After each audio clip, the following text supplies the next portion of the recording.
Hello, आप देख रहे हैं सेल्फ ज्ञान और आज हम डिस्कस करेंगे जो इग्नू की तरफ से इम्पोर्टेंट नोटिफिकेशन आया उसकी।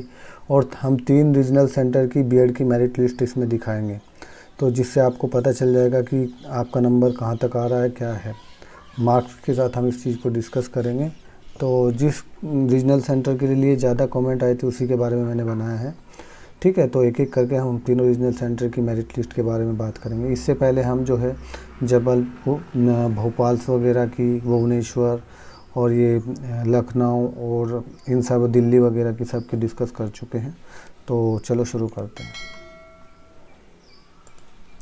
ये है मुंबई रीजनल सेंटर की मेरिट लिस्ट, ठीक है। तो इसमें जो है 70 से शुरू हुआ है, जो फर्स्ट रैंक शुरू हुआ है 70 से शुरू हुआ है और ये 67 तक इन्होंने कैंडिडेट को लिया है, 67% तक, ठीक है। और फिर जनरल कैंडिडेट की ये मेरिट लिस्ट जो है वेटिंग में शुरू होगी, 67 से लेकर 67 पे ही ख़त्म हो गई है, ठीक है। उसके बाद एससी मेरिट लिस्ट, एससी की जो मेरिट लिस्ट है वो 66% से शुरू होकर 59 पे फिनिश हुई है। और फिर जो है 58 पे एससी की वेटिंग लिस्ट शुरू हो गया है, 58 से 56 तक। और जो एसटी की मेरिट लिस्ट है वो 67 से लेकर 60 तक है। और जो एसटी की जो वेटिंग लिस्ट है वो 59 से 55 के बीच में मुंबई रीजनल सेंटर की हुई है। जो ओबीसी की जो मेरिट लिस्ट है वो 66 से शुरू की हुई है यहाँ पे, और 58 तक उनको ओबीसी की जो परसेंटेज है उनको लिया हुआ है। और ये जो ओबीसी की वेटिंग लिस्ट है वो 58 से शुरू करके 52 तक वेटिंग लिस्ट को लिया हुआ है। और जो फिजिकली हैंडीकैप है उनका तो एक ही स्टूडेंट था तो उसको ले लिया है, वो 67 पे उसकी मेरिट आई थी। मतलब उस फिजिकली हैंडीकैप का जो है ऐसा है कि लगभग नंबर पड़ ही जाता है अगर उसके मार्क्स कम भी हैं, तो इसमें कोई इतना बड़ा इशू नहीं है। तो ये थी मेरिट लिस्ट जो मुंबई रीजनल सेंटर की है। ये मेरिट लिस्ट 2019 की है।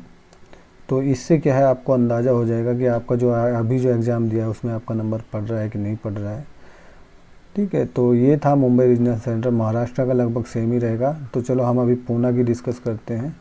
तो पूना की जो मेरिट लिस्ट लगी है वो जनरल की कैंडिडेट की लिस्ट है।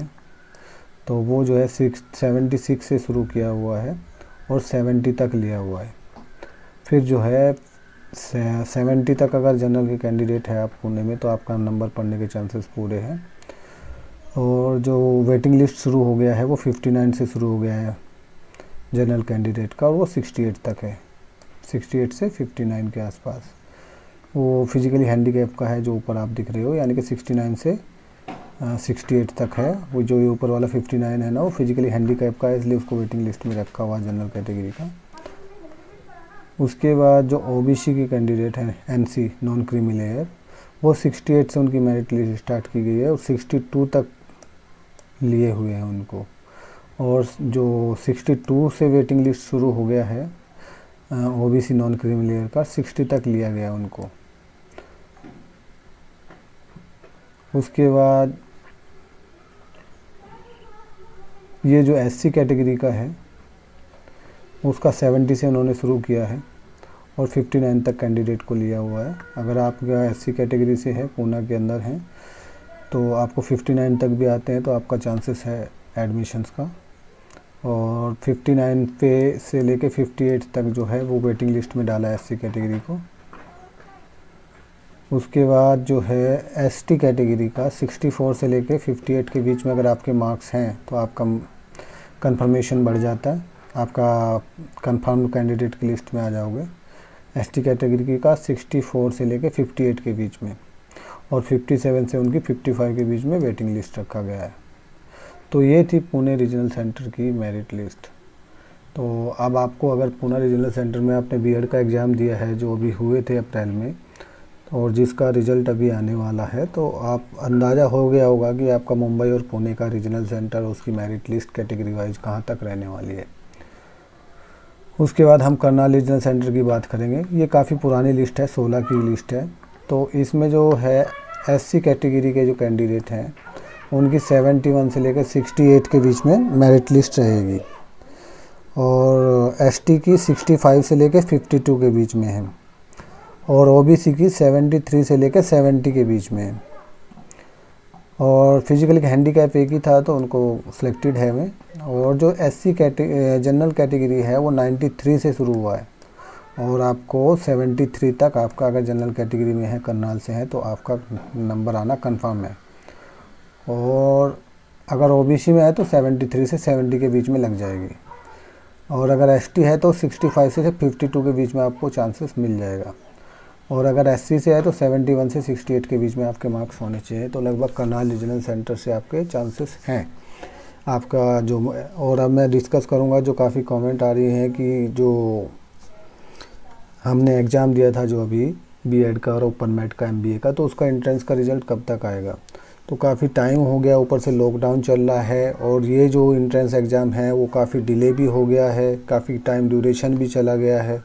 तो यूनिवर्सिटी की कोशिश ये थी कि जल्दी से जल्दी इसका रिज़ल्ट को अपडेट कर दिया जाए, लेकिन दिल्ली में अभी भी लॉकडाउन लगा हुआ है, जिसकी वजह से अभी भी मार्क्स जो है या जो एंट्रेंस का जो रिज़ल्ट है वो अपडेट नहीं हो पाया है।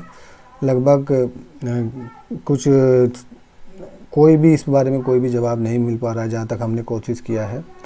तो चांसेस है कि इस महीने के अंदर में आ जाएगा।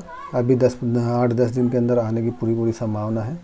जैसे ही आएगा रिज़ल्ट तो मैं उसके ऊपर एक वीडियो बना दूंगा। और अगर आपको भी चाहिए कि हमारे जो एरिया की है, हमारे रीजनल सेंटर की मेरिट लिस्ट कहाँ तक रहने वाली है, तो मुझे आप कमेंट कर सकते हैं, तो मैं आपको बता दूंगा कि आपके एरिया की मेरिट लिस्ट कहाँ तक रहेगी।